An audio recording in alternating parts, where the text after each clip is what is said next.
Mesdames et messieurs, bonjour et merci de nous recevoir sur vous de partout le monde. Nous recevons aujourd'hui pour l'actualité qui concerne notre pays, le Burkina Faso, M. Salgo Mamadou. M. Salgo Mamadou est le président du Conseil national des Burkinabés de Côte d'Ivoire, également président des ressortissants du Grand Nord en Côte d'Ivoire. M. Salgo Mamadou est aussi le président de la jeunesse Tidjania en Côte d'Ivoire. M. Salgo Mamadou, bonjour.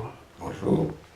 L'actualité du pays nous concerne, c'est le code électoral, c'est le vote des Burkinabés de l'étranger, tant souhaité par la diaspora. L'Assemblée nationale de Burkina Faso a voté la loi permettant aux Burkinabés résidant à l'extérieur de participer à l'élection présidentielle au Burkina Faso. Pour certaines personnes, cette loi est un cadeau empoisonné. Pour d'autres, par contre, c'est un acquis démocratique à saluer et à améliorer. Monsieur Salgo Mamadou, quelle est votre réaction? Merci de cette question. Je voudrais aussi à mon tour saluer tous les téléspectateurs du Burkina comme les Burkinabés de Côte d'Ivoire. Par rapport à cette loi, je suis avec ceux qui pensent que c'est une avancée démocratique. Parce qu'il y a 27 ans que nous nous battons pour que la diaspora burkinabé puisse voter. Voilà, nous allons parler surtout des Burkinabés de Côte d'Ivoire, parce que c'est là que je me sens à l'aise, parce que je ne sais pas comment vivent les autres dans d'autres pays. Mais ici, nous sommes nombreux à être frustrés à chaque fois que les autres pays, comme le Mali, comme le Sénégal, votent ici, et nous ne votons pas. Pendant 27 ans, nous nous sommes battus sans résultat. Pour la première fois, voici un gouvernement qui a tout fait pour envoyer une loi à l'Assemblée nationale pour nous permettre de voir dans quelles conditions nous pouvons voter en restant très loin de notre pays.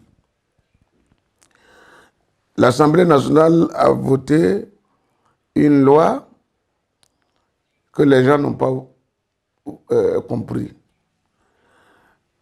Nous-mêmes, Ivoiriens, Burkinabés de Côte d'Ivoire, il ne faut pas oublier que dès le lancement de la carte consulaire, certaines associations se sont mises à l'époque à insulter, à calomnier les responsables, que cette carte n'était pas fiable.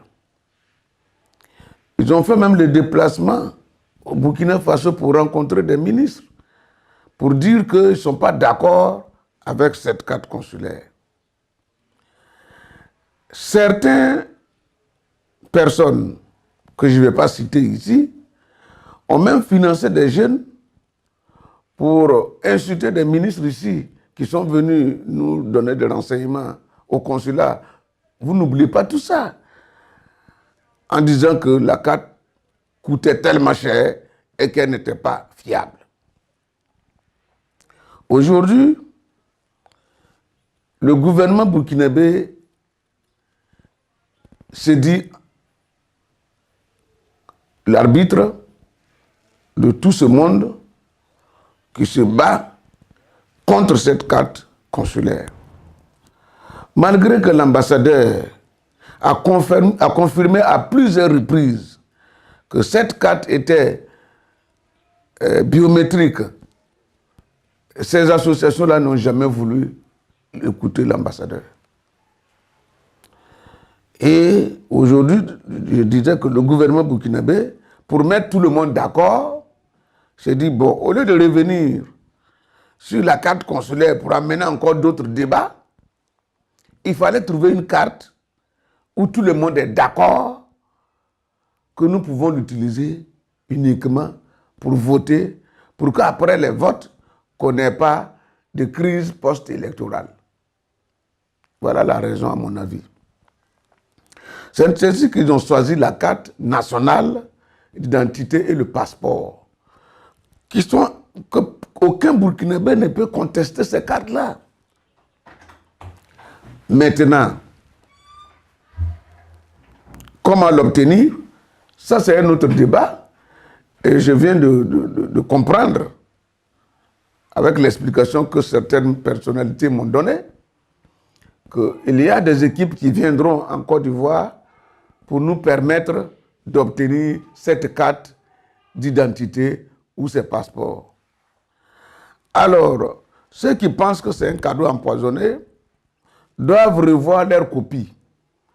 Parce que déjà, c'est une ouverture pour nous, même si c'est difficile à faire, même si obtenir la carte burkinabé, nationale burkinabé est difficile pour quelqu'un qui habite loin, la solution aujourd'hui, pour ceux qui claquent la porte, pour ceux qui pensent que c'est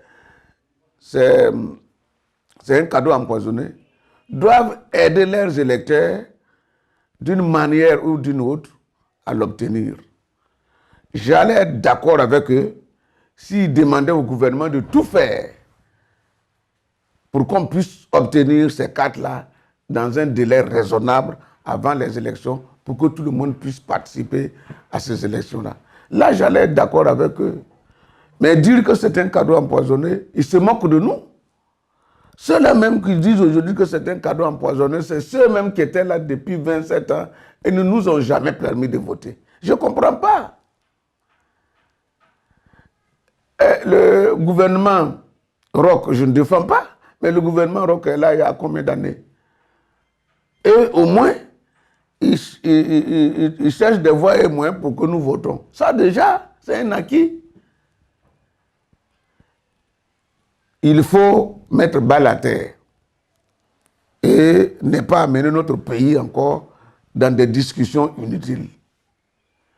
Il faut tout simplement demander au gouvernement burkinabé, et c'est ce que je fais, de tout faire pour que tous les Burkinabés de l'étranger qui veulent voter, qui ont l'âge de voter, qui sont disposés à voter, obtiennent leur carte nationale d'identité. Et je souhaite que les points de vote ne s'arrêtent pas seulement au niveau de l'ambassade et des consulats. Il faudrait faire mieux. Il faudrait faire en sorte que nous ayons plusieurs points de vote pour permettre à tous les Burkinabés dans tous les recoins de voter.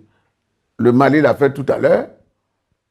Plus de 132 postes de vote à Abidjan, 442 sur le territoire national, alors que les Maliens ne sont pas plus nombreux que nous en Côte d'Ivoire. Voilà là où moi je me battrai pour qu'il y ait justice. Mais en dehors de ça, il faut féliciter le gouvernement burkinabé, il faut féliciter les députés qui ont accepté même que nous votions. Il faut les féliciter et leur dire merci. Alors, si nous voulons avancer dans la démocratie, il faut mettre bas la terre. Si nous rentrons dans les querelles inutiles, nous n'allons jamais avancer. Et puis, la politique de la chaise vide n'a jamais apporté quoi que ce soit. Il faudrait s'asseoir, voter la loi et apporter des arguments qui permettent à les électeurs de pouvoir voter. Mais si vous claquez la porte, vous vous levez, vous sortez, mais le gouvernement, celui qui est là maintenant, il vote ce qu'il veut. Et vous ne pouvez même pas apporter votre vision des choses. Moi, si j'étais à l'Assemblée nationale, après le vote, j'allais leur demander de faire en sorte qu'on ait plusieurs points de vote en Côte d'Ivoire. Et deuxièmement, de faire en sorte que des équipes viennent, avec la permission du gouvernement ivoirien, nous donner des cartes d'identité burkinabé et des passeports. Voilà ce que j'ai à dire sur ce point. Deuxième point que je voulais aussi développer avec vous, c'est qu'il y a eu des élections des délégués CSB en Côte d'Ivoire. Vraiment, je ne sais pas ce que ceux-là vont faire.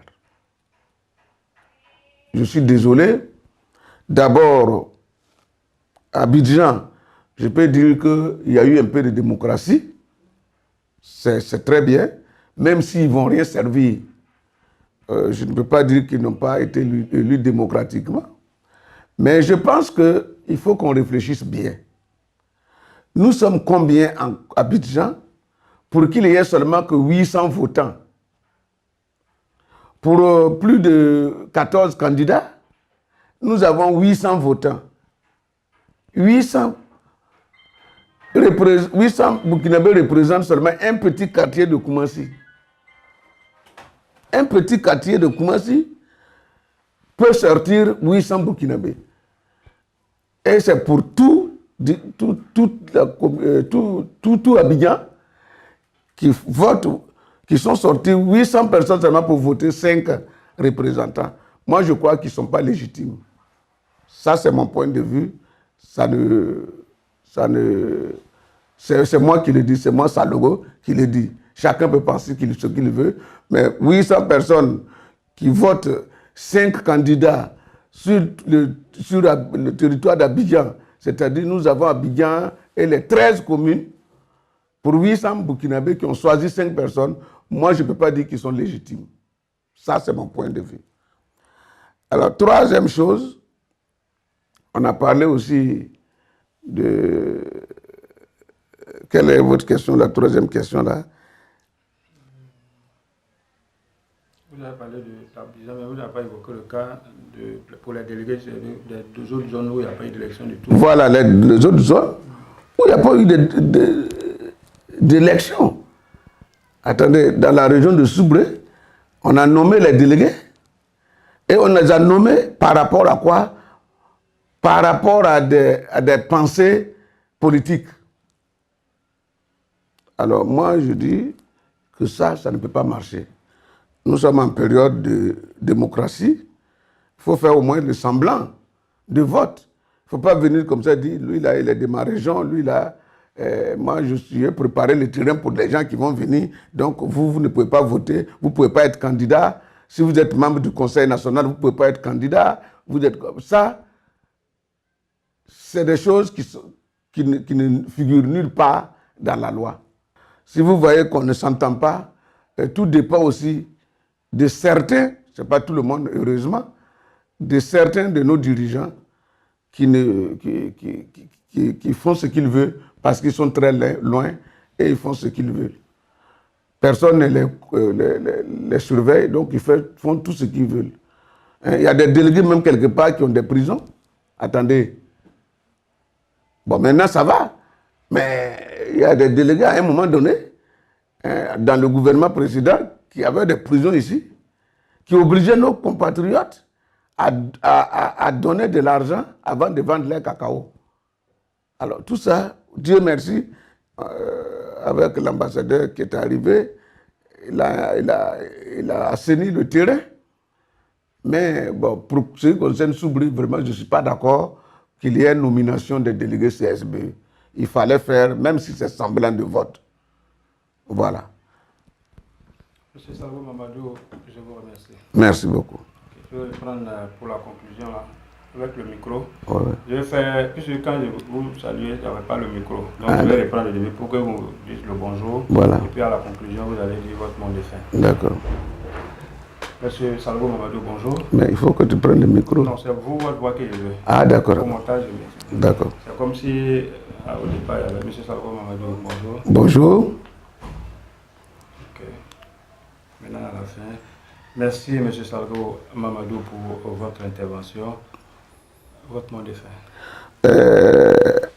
Je demande à tous les Burkinabés vivant en Côte d'Ivoire de ne pas s'inquiéter, de prier pour que la confiance que les députés burkinabés viennent de placer à nous, que nous cherchions saisir cette chance-là, saisir cette occasion pour rentrer dans l'histoire de la construction de notre pays. Il faudrait que les politiciens arrêtent de nous torpiller, de nous amener dans des réflexions qui n'arrangent pas, qui ne nous arrangent pas et qui ne nous honorent pas. Tous les habitants de l'Afrique de l'Ouest vivant en Côte d'Ivoire votent ici pour leur pays. Nous venons d'avoir une occasion, il faudrait la saisir et l'améliorer et faire en sorte que tout le monde arrive à obtenir ces documents-là et de voter. Je demande donc à tous les Burkinabés qui veulent la paix, qui veulent que notre pays avance démocratiquement, économiquement, de mettre bas la terre et de bien comprendre les choses. Voilà. Parce que si vous n'avez pas bien compris, vous parlez, mais vous ne dites rien de bon. Les députés nous ont donné une fenêtre à nous de faire en sorte que dans les années à venir, que nos enfants puissent voter sans problème, mais il ne faut pas que nous on se dise qu'on va voter sans qu'il y ait des difficultés auparavant. Hein, toute élection, au début, il y a des difficultés. Avoir les pièces fait partie de ces difficultés-là, mais il faut lutter à ce que l'État nous aide à obtenir ces papiers-là pour voter. Voilà ce que j'ai à dire et remercier le gouvernement burkinabé et les députés burkinabés qui ont voté la loi. Merci beaucoup. Merci à vous, M. Salgo Mamadou, de nous avoir éclairés. Merci à vous également de nous avoir suivis. Bonne journée sur vous et à bientôt.